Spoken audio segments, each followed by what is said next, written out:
basically I'm just going to go through a bunch of systems and kind of look at how we're setting things up, and mostly, most importantly, how easy it is, because it is super easy, relatively speaking. I've used this game, originally our game was in UDK, and literally the second it came out, I took a couple days off, and I was like, alright, gotta learn all of the Unreal 4 as fast as I can in C. And immediately it was like unanimous to move our game over, which really didn't take that. It took about 2 weeks to re-import everything and set everything up. Say one of the first things, blueprints, I'd say have probably been one of the things that have gotten the most attention. That's everyone's feeling like, oh, no script anymore, it's all visual and it's all awesome. And basically you can use it for all of the things. How many of you guys have used Kismet and UDK or any visual scripting before? Okay. So if you get completely lost, you have no idea what I'm talking about, raise your hand and be like, dude, please just help me explain what's going on so I understand. I'd be happy to. Just throw the hand up. So blueprints, if you've used Unreal before, the way I interpreted them is it's kind of like taking archetypes, Unreal script, Kismet, and code, and like combining it into one magical visual thing that you don't really have to know code to make a game.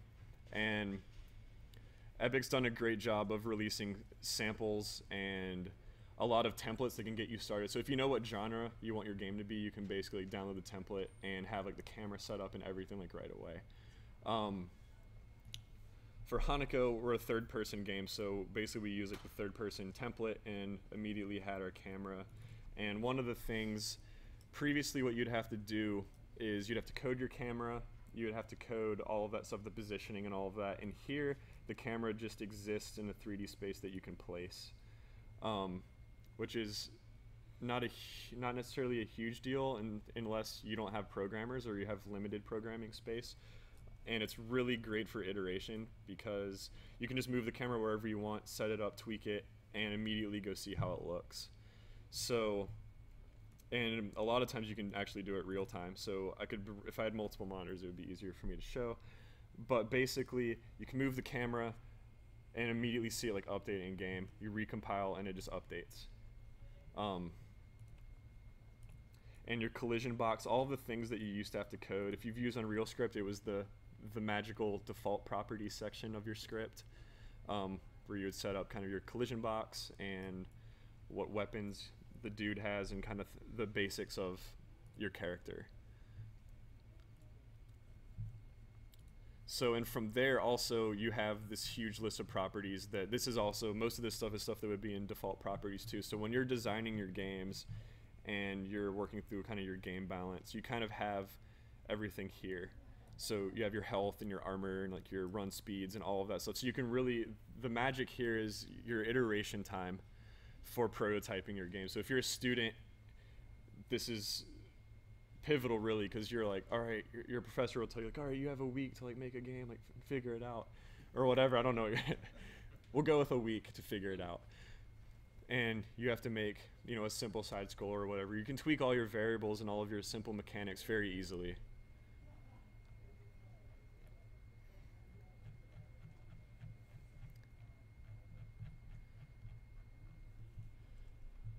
So let me show some of this.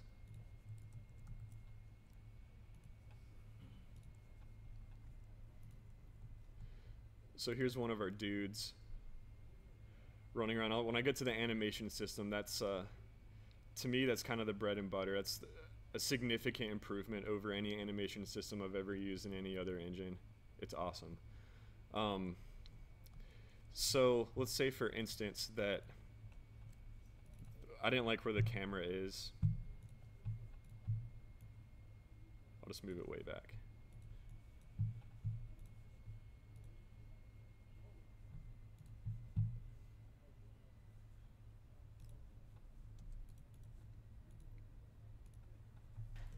Oh no, come on. There we go.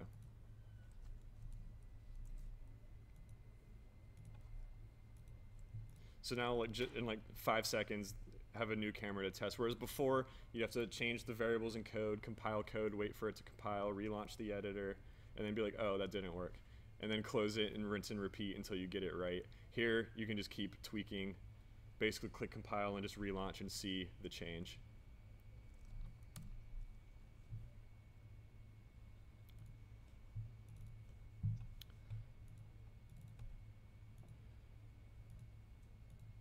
So to give you guys a little bit of a demo, there's a few mechanics that we set up that were super basic, but they were easy nonetheless. I'll show the setup first. Basically, I was sitting up late working one night, and I realized we didn't have a use mechanic, and I wondered, is there a way that we can make that I can make a use mechanic without emailing my programmers at 1 in the morning, be like, hey, I want a use mechanic, but I don't really want to wait for it.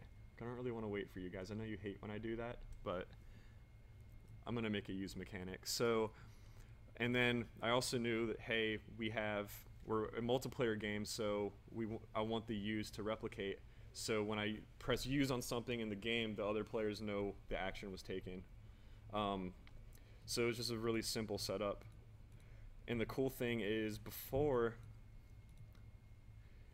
to set up, you'd have to like hand code your custom actions. And here I can go to input, and I can literally just set up my keybinds from in here and just make a new action. I was like, all right, use or meditation or whatever custom mechanic you might have, like set other people on fire or whatever the mechanic of choice is. So I just set up this little script that basically all that needs to happen with this is just a booleans changing. It's simple, like, are you using or are you not using? And then it lets everyone else know that I'm using, and I can set other things from there. So one of the litmus tests that I had for that was I wanted this asset's become infamous on the dev stream for this, but basically I wanted to be able to ring this gong, have it play an animation and a sound whenever I press use. So I set up this script in here that handles kind of it interacts with the use mechanic. It says, all right, this player's using this, now check to see if he's colliding with the trigger volume that's there, and then play the sound, but make sure that no one else can play the sound too. Oh no, in a tree. All right. I got a Mario over here really quick. So while I'm Marioing over here, any questions so far? Or any like, how do you do this? What's happening? Yes? Well, I saw you showed how easy it was to change the camera. How easy would it be to like set that to a variable that you can control with like the scroll wheel or something? I'm gonna say it's easy. Like, I don't have the setup like off the top of my head. I know how I would do it if I would start to. If I have time, maybe I'll try to set it up. But basically, like, you can make a variable for anything, and most of the time there's probably a function in blueprints. Zach, feel free to chime in if there's already one. You could probably drop in your camera Z offset or whatever and have a variable for it that plugs straight in and change that. I'm sure you could probably change it dynamically too on the fly.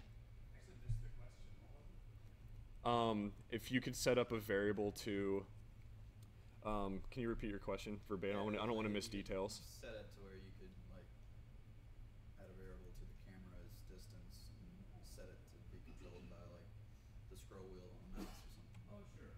Yeah, you could just talk to the camera's relative offset directly. You could drive that by way of any input you like. If you wanted it to be the mouse wheel up or down, that's fairly trivial to establish. Yes, so easy. Really cool. So this mechanic, just a simple use mechanic took a couple minutes to set up when I went through. I mean, it took a little bit of iteration for the networking stuff, because that's always a challenge. I know my programmers, when I'm like, hey, this mechanic needs networked. They're like, oh god, I gotta do replication now. And that's, if you're not familiar with replication, basically when you perform an action on a client, certain properties need to go to the server, so then the server can tell all the other people playing what's happening. So player position, health, things like that, typical properties. You can't send everything, because the server will get overloaded and no one can play online games if that was the model.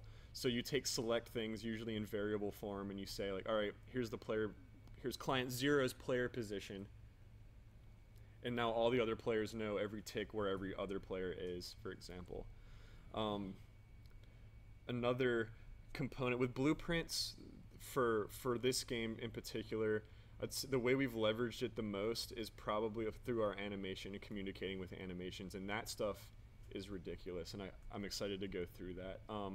So if you can see just kind of like how the character changes based on what I'm doing and kind of the attacks, because our game's a sword fighting game. It's extremely animation heavy. All of our combat mechanics are heavily predicated on the animations working well and being fluid, and a lot of them use things like root motion to control like dashes forward, or they control the steps when you execute a combo. And all that stuff is, most of it's handled without code, and it's handled through Persona, which is Unreal 4's animation system, which really is an extension of blueprints. And that allowed me to sit there with no programming experience and set up things like, oh, I'm in water, so now I'm swimming. And being able to set that up in a couple of minutes versus having to have a programmer go in and say, all right, here's how you interact with swimming volumes, and here's the animation state for it. Or in UDK, I guess you could set it up in the animation tree by just using like a blend by physics and saying like, hey, you're interacting with water, so play this animation now. UE4 switched that up quite a bit with state machines and kind of the animation system. So the first magical thing I'll go into is blend spaces and kind of the basic animation stuff. So they basically, before you would have to set up arrays or different things, so this plays straight into Blueprint. And basically you can have either one axis or two axes, and you can set those to be any property you want. So this is kind of the easiest example. Is basically I set up pitch versus yaw to set up your aim offset. So when the character's aiming around, he animates based on where the mouse is moving. And basically these properties, when you put them into your anim blueprint, it gives you the nodes to just plug in whatever variables you want. So you can grab where the mouse is moving on X and Y from code with a blueprint node. There's like a get aim offsets function. Plug that straight in, and basically the functionality gets set up in exponentially faster than if you were to hard code the aim offset. So this is one example. This is something that we also use to do directional runs. So very easily we basically just have direction versus speed, and at 0 basically you drop animations into this graph, and all these points are different animations that are just looping animations or whatever your particular setup is. For this one, they're just an idle cycle, and then basically it determines your direction. The way we did it is in code, there is some back end. Our programmer set the system up so we could do the blend spacing right, and basically he declared all the directions 1 through 9. Each number, like 1 is, or like 5 is forward, and I think 1 is back, and basically it allows us to easily say, he calculates what the direction is, gives that node to me, and I plug that variable into the blueprint to basically change what the run animation is, which is super powerful.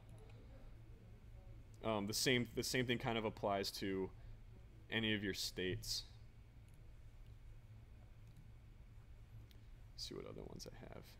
And this was the same thing that we used to do the sprint mechanic. Is we just had a very simple, it looks for at like 300 speed, which is like kind of the default movement speed. You're playing your normal run, and then it calculates when you press shift, all of a sudden it doubles your speed and it plays a different animation. And the great thing about it is it blends all the in-betweens, which, you know, maybe for runs isn't super practical, but for directional runs, for sure, you can get those smooth blends when you're changing direction, where you're not having to make so many animations. And that's really the power of this system. It cuts down the amount of total animations you have to make for your game, like tenfold. Like there's so many animations that we don't have to make, because you have to make like little in-between transitionary animations. You don't really have to using this system, because it just picks up kind of the interpolations between one animation to the next. Using blend spaces is one way to do it. So into the actual anim blueprint. This is really similar to animation trees if you've used UDK before. If you haven't, I don't really see if I can put it in other terms. Basically, you're visually representing your game flow and your game logic. You're looking at, here's all of the actions players can take, and I'm figuring out what animations need to play at those times. So it's kind of smoke and mirrors in a way. You're setting up, you're saying like, all right, the person playing gives a certain input. What is that action? So if you're holding W, for example, you're moving forward, but what actually is that? You're translating forward in space. But to present that, well, obviously you got to play a movement animation of some point, or a movement cycle, walk cycle, or run cycle, or whatever. And basically through here, you're setting up the logic for that and saying like, here's the flow of how things happen. Like here are all of the possible actions that a player can take.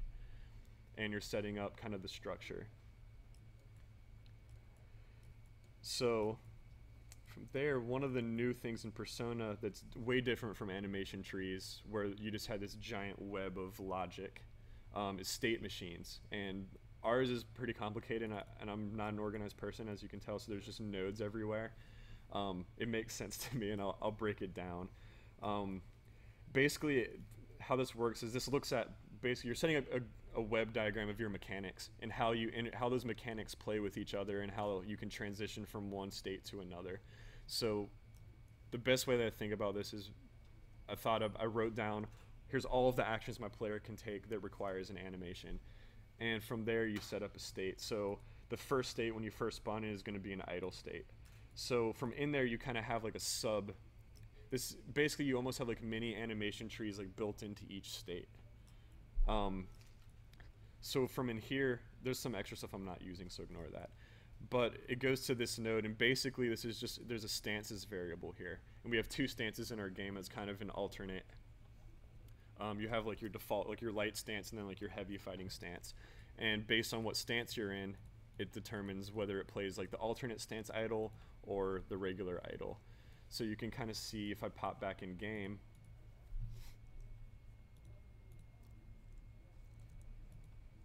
if I can close this window, there we go. You can see how this is controlled just by those few nodes of switching between the idle animations. And this pretty much happens automatically because the variable's kind of linked up. I'll show you where that's linked actually. So this is where you got to get a little more logical with it. The event graph, this is, again, very unorganized. At some point I'll have to do a pass for that. This is where you have all of your variables that interact with code or with your other gameplay blueprints, and you're basically passing all that information to variables that you can use to drive animations. So to try to break this down a little bit, just a few of the things. From here, basically you're accessing the character blueprint, and it's looking into that blueprint to see what properties it has. And I can basically like drag out, and if I drop down variables, I have this huge list of basically anything. So I can grab like what his health is even, or what his material is, or if I go into character properties, I can look at like pretty much anything. And from there I can use that information to make the character do whatever you really want him to do. So I'm grabbing out from here and I'm saying like get his movement direction, so then you can tell this is the 1 through 9 I mentioned earlier. This is telling the anim blueprint every tick like, hey, are you 1 through 9? Are you moving forward or are you moving back? And it updates the variable based on that. And then from there I can tell the state. If I go back to that, if I go into the moving state, I just drag and drop the blend space straight in, and this is how it's represented. You drop in the blend space and it has a node. If you remember from earlier, this is the direction versus speed that I had set up on the grid, and it gives me input nodes for that basically I grab the speed variable, and this is the movement direction from the event graph.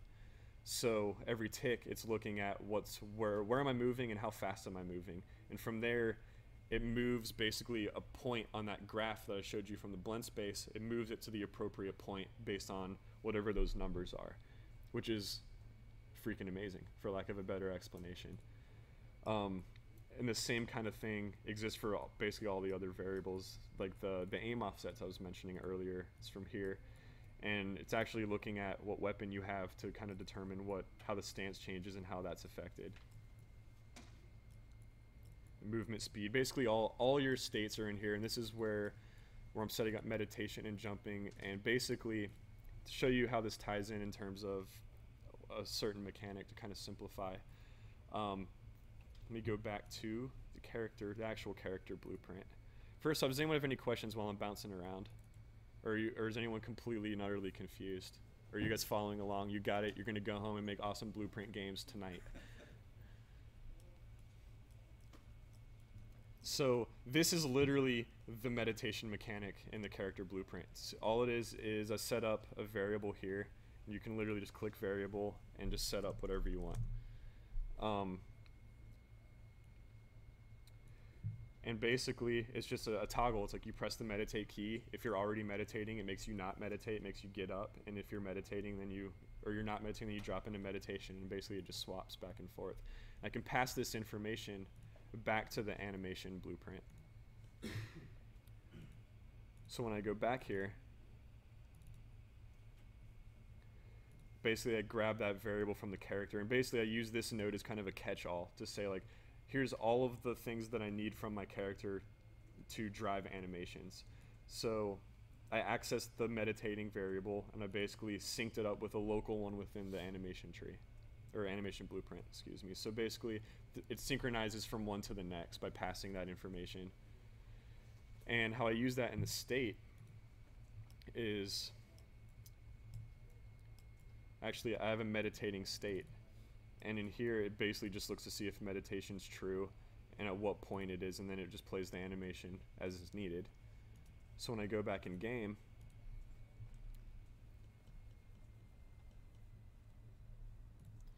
I just press and I go into meditation, and all the information syncs up. It knows to play the right animation. And I press, basically all the input's doing is just switching a toggle, true or false. It's like, oh, it's true now, and I press it again, now it's false. And all the other things are kind of synchronized by passing that information back and forth towards different blueprints. And this is stuff that previously it'd all sit in Unreal Script or in C++ or whatever. I mean, maybe you could Kismet or the animation tree and UDK would do some of it, but not every game engine has that functionality. A lot of times you're having to hard code, like, okay, are you meditating? Okay, now play these animations. It's all hard coded in if statements, and it gets really complicated. And if you don't program, then you can't set that up on your own. Here, you drop a couple nodes in, press a couple buttons, and it works basically.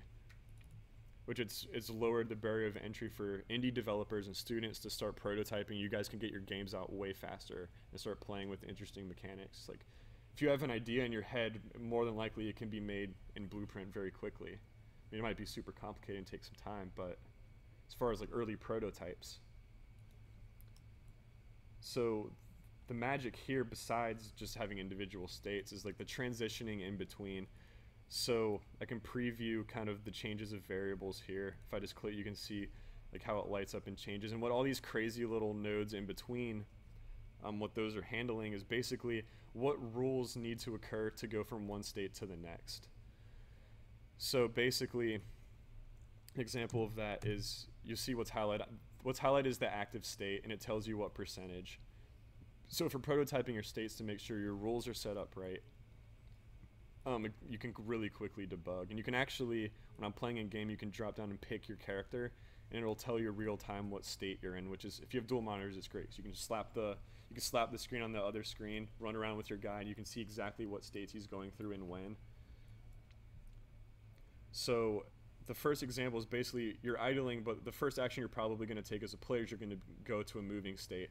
So what happens there is basically in here you're looking at the rules, and in here you basically you're visually setting up the logic for going from one state to the next. And these are things that for sure were sitting in code before, and now you're just throwing in nodes. You have a list here, like basically I have a variables list below that has like all the properties of the character that I set up. And in here I'm basically saying what can be true and what can be false to be in this state. And it's basically, to boil it down, if you're moving faster than 100 and you're not doing any of the other things, then you're moving.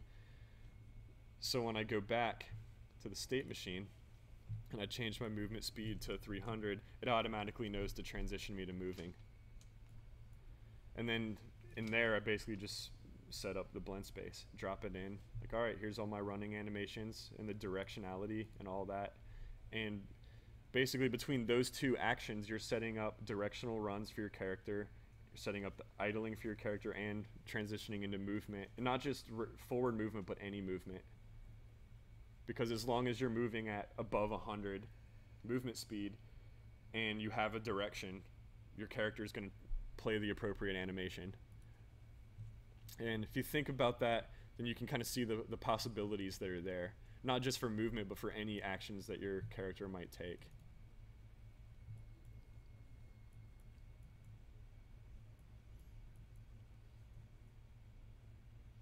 So any questions so far?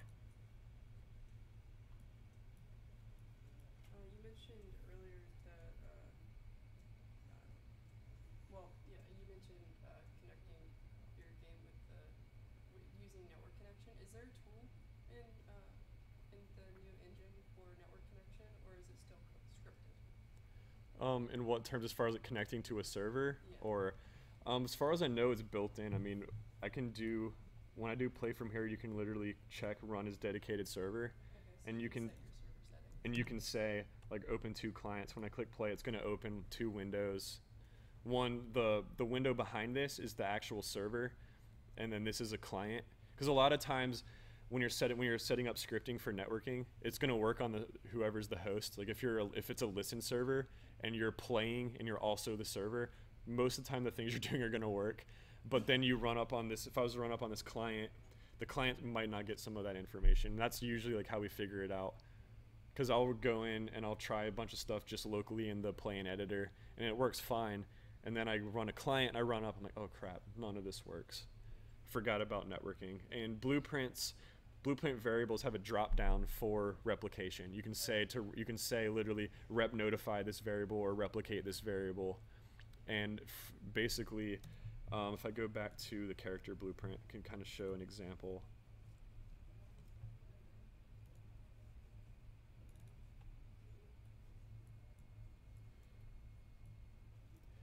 So this is an example of a networked mechanic in Blueprint. I set up the use to replicate. I'm not sure if use even needed to be replicated. I didn't check with my programmers on the logic. I just did it at like 1 in the morning one night, and it worked, so I was happy. And basically, there's this rep using event that you can say like, all right, you're pressing this, and this is going to pass to an event that is replicated, and that gives you this connects to this node, which is basically, this is a function that you translate into an event. So every time you press use, basically it's like, this is passing to the server, and then from here, this is like the server is executing this, and then what are you doing? So basically you're plugging in what would happen locally, basically setting using to true or false, and it's doing it through a replicated event, if that makes sense. And for some other examples, I'll have to put bots in and kill them. But we set up our health, basically our character desaturates in his material as he's taking damage, and that's one of our feedback mechanisms for when you're losing health, because we don't really want to have a lot of health bars and stuff like that. We want it to be a very organic experience. So this is just a really simple, it looks at his current health and what his max health is, and there's a little formula that we came up with that based on that it changes a property in a material.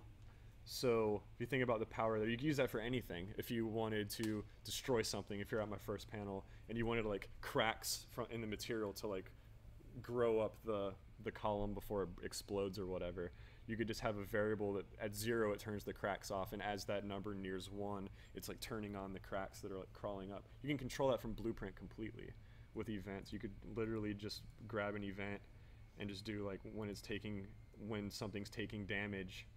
Like if I had the column in here, I could do it right now and it would work actually. I've got a question. Yes. This looks amazing, fun, and simple, but what happens when you have a team of people working on this? What about source control? What about inefficient, an artist did this great thing and it looks great on a single client, but like you said, your examples are rather unorganized. How do you test? How do you QA? How do you source the whole thing so that you don't have a bunch of crap in your game? The first thing is version controls built into the engine.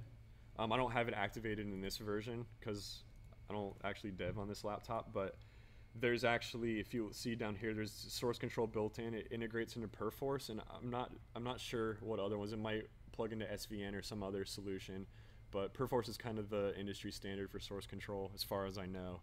That's what I use for this game, and I use it professionally at my day job as well. And basically, I mean, since files are checked out, there's not overlap as far as like people crossing streams and working on the same files. It locks them out from everyone else when you're working.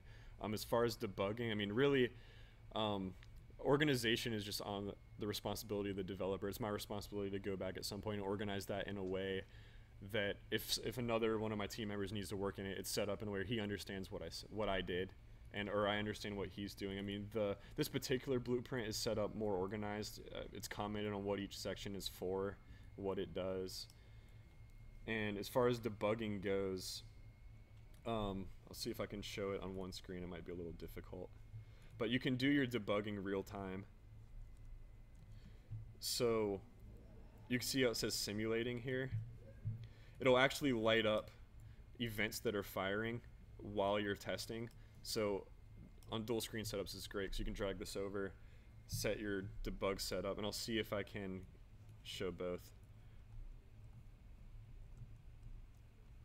Or I'll see if there's something that fires. It might not work in here, but usually if you perform an action in here and it takes place, you actually see like the little lights like shooting down the splines, and you'll see the actual like updates of your debugging. So you can see if there's a breakpoint, or there's a point in your event where it doesn't get passed, you can see why like your mechanic's not working.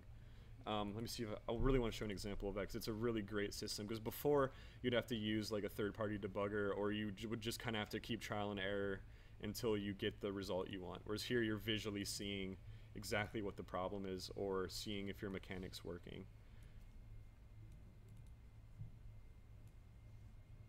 I think they allow you to set breakpoints in Blueprint. Yes.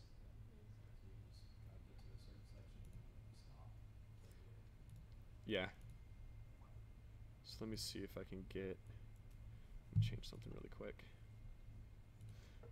Zach might have more elaboration on breakpoints. I'm not, like, I'm pure artist for the most part. Yeah, if it helps. Yeah.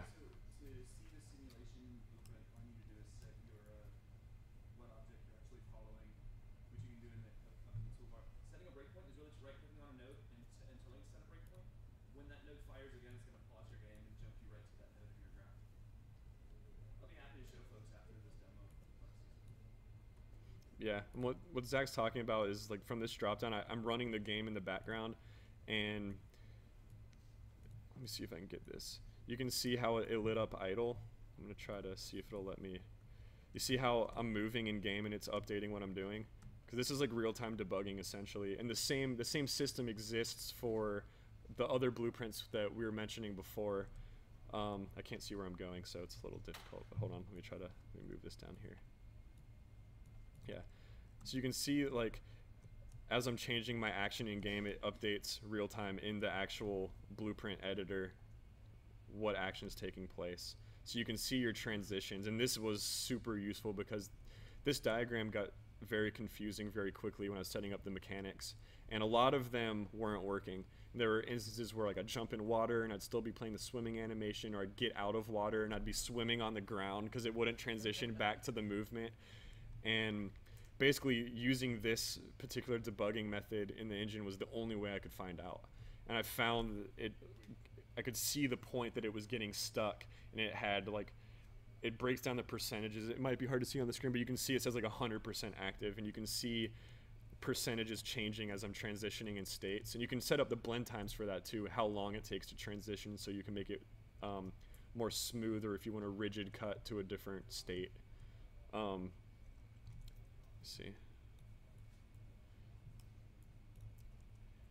And the swimming state had no back end from programming, for example. Like this is the swim states were things I set up in a couple minutes with Blueprint. And it was basically, there was already functionality that could look at what your physics state was, and there was already a volume that would tell the engine like, hey, you're in water. So basically all I had to do was say like, set up a boolean that said be swimming, and when it's true, just go to a state that I made that plays an idle cycle of swimming. or a swimming cycle rather. And then if I let go, but I'm still in water, then it plays a swim idle instead of a normal idle. But being able to debug that real time is kind of ridiculous. And you see, like, there's some transition smoothing that I could probably do here, where you're kind of on the cusp of getting out of water and it doesn't quite take you right back to movement.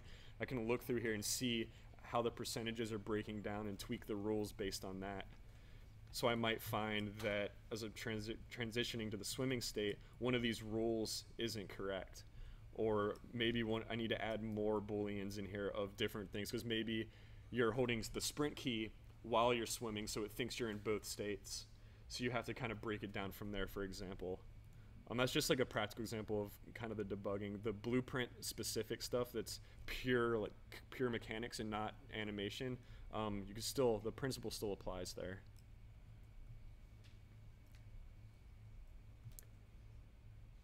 So any questions about any of that stuff, the animation system or blueprints? Yes? How has importing your animation loops changed, if at all, from UDK? The first change is when you import a skeletal mesh, first it breaks it into a skeleton. So let me see if I have an FBX I can import from somewhere.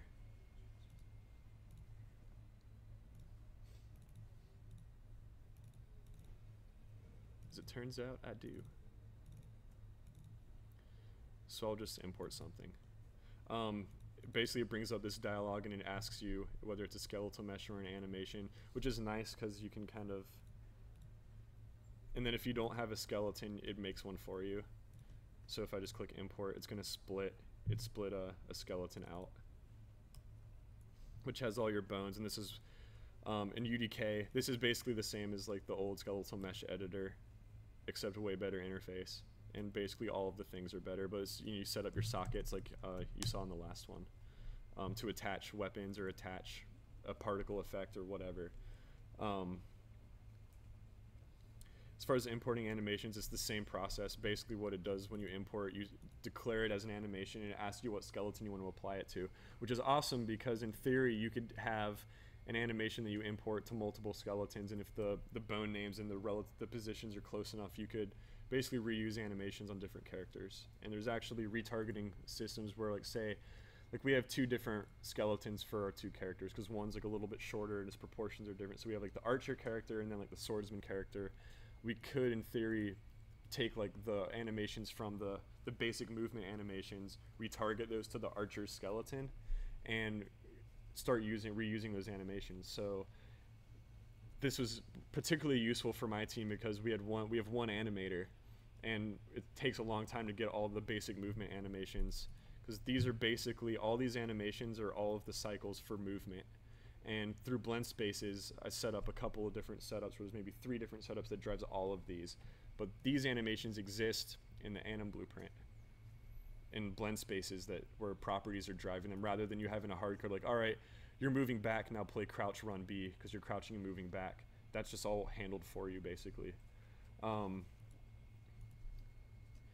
So like while I'm waiting for run animations for my animator, I can just retarget things from the first skeleton and have at least something to prototype. So I'd say prototyping above all else has sped up so quickly that, I mean, plus with all the sample content, like Unreal's Marketplace, like one of the companies released like a pack of like 50 characters. You can just download it. They're fully rigged, fully animated, and you can just start prototyping mechanics like in an hour. Like you could leave and go get your laptop out and make a game. Yes?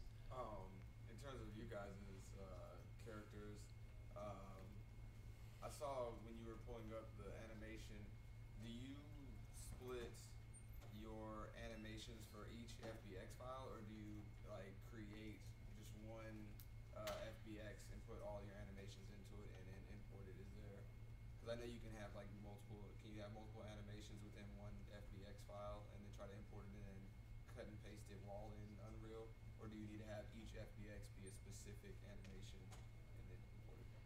I believe you can do both. We have so many little cycles that we split them. We have a max file for each animation and a different FBX for each file, but I believe you could probably put just all your animations on a giant timeline and just have a record of your frame ranges for each animation, like 0 to 10 is this and 10 to 20 is that, and you could just declare that range for each export.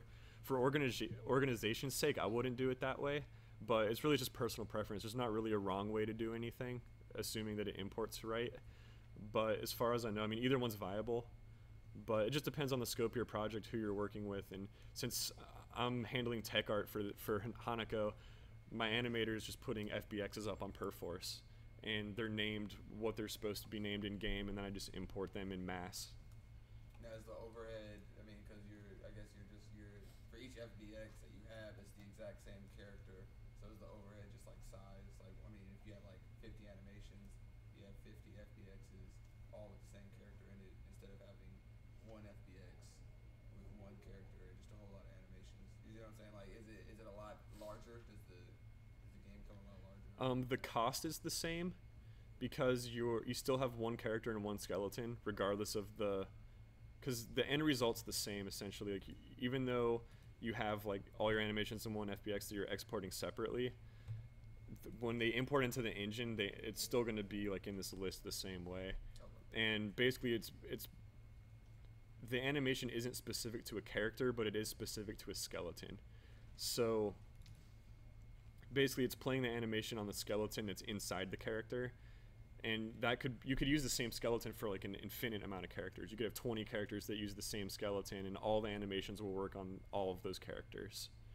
So the cost is irrelevant at that point. It's just the cost of like the singular animation. As far as like, you're not paying the cost of the character for each animation. It's not like having to load the character mesh and then load the skeleton and then load the animation for like each FBX. It's just a single load for the character and skeleton, and then the animations are the only cost.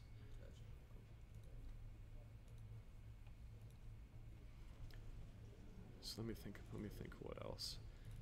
I'll go through our actually so for Hanako, we have a lot of custom systems as well that aren't completely dependent on Blueprint. We have two programmers that prefer to code in C++, so we do have quite a bit of code as well.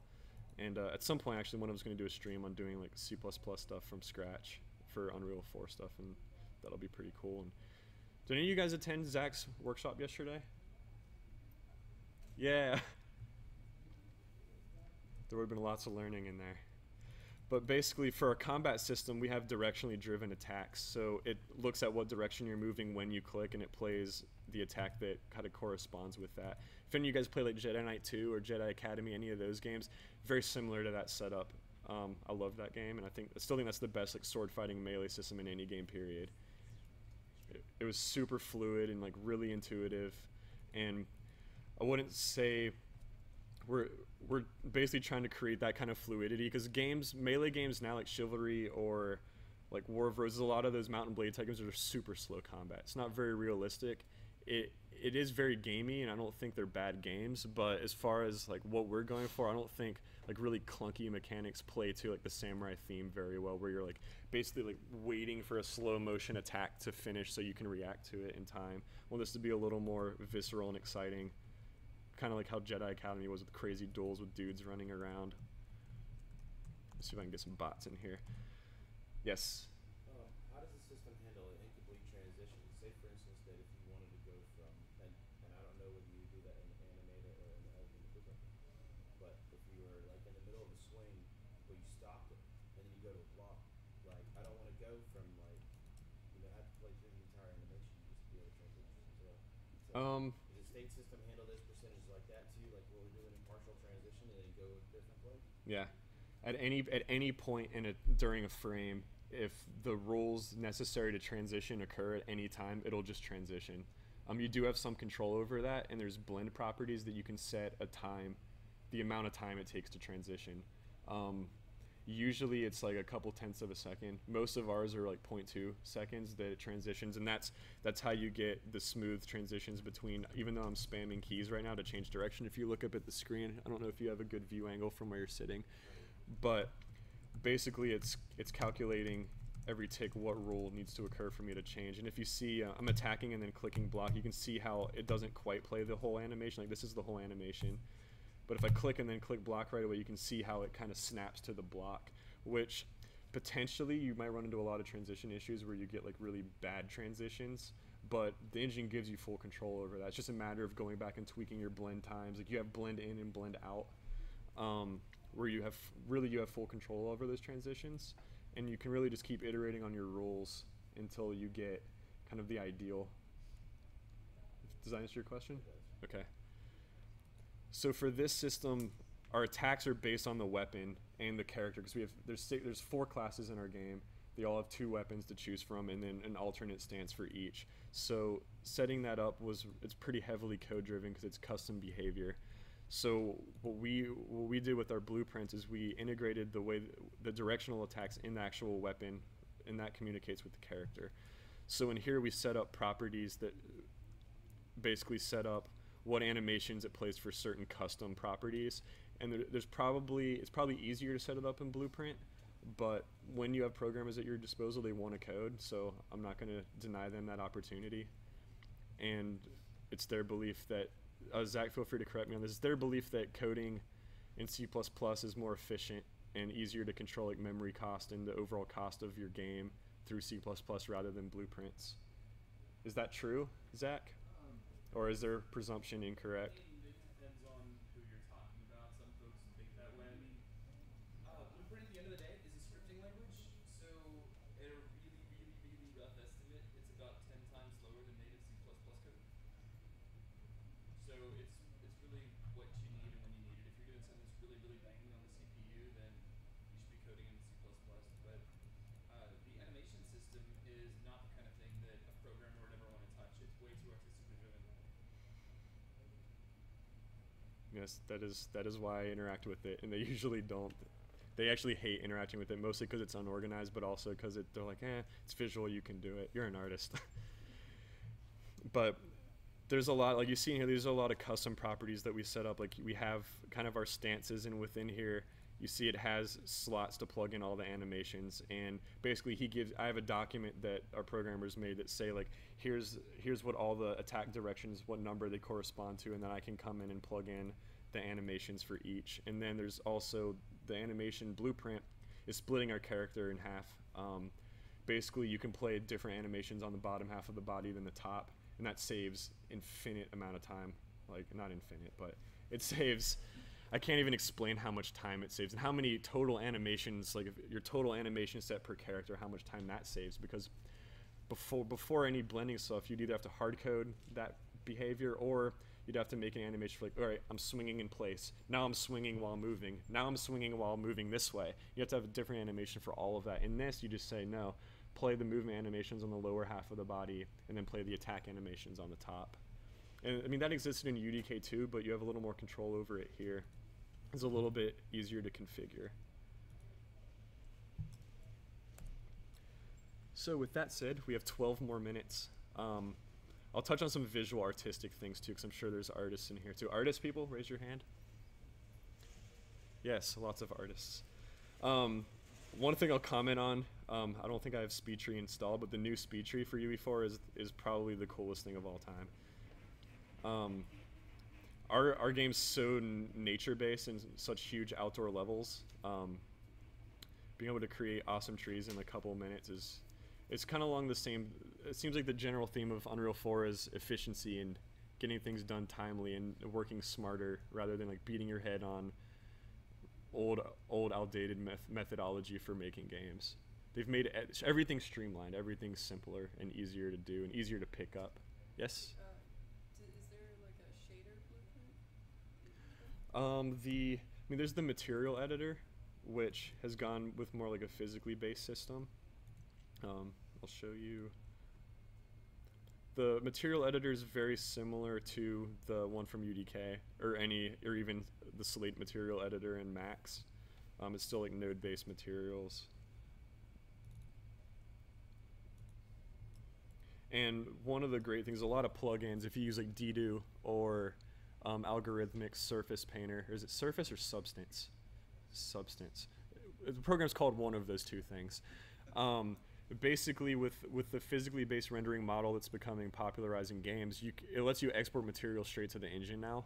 So instead of having where you have like your diffuse, your spec, and your normal map, and you import it and you set it up, like you set up your materials with masks or whatever in Dedo or the substance painter, and then it just exports the material. And your material's set up in engine with like metal looking like metal and like rubber looking like rubber or whatever, plastic, and everything reads how it's supposed to. But for our game, we went with a little bit of like a mixture of the approach, because we made these characters originally in UDK. They had the old setup, diffuse spec normal, and a couple other little tricks. We wanted to have some of the new things too, but you know what you're targeting for your final platform is important too. If you're making a mobile game, obviously you can't have like full PBR on everything. It's like 200 instruction materials for like all of your assets and all of your characters. So you kind of have to scale based on what you're making, which the new version actually is like you pick your platform and it tunes like all of your settings for it, which is going to be pretty sweet. I'm excited about that. But like they changed the way specularity works in the new engine, where before you would just have like, you just paint like white or a really bright color in your spec map. You're like, all right, that's metal, I'm done. Now that handles how non-metallic surfaces work, and basically you're setting up different blends. So like if you look at this, for example,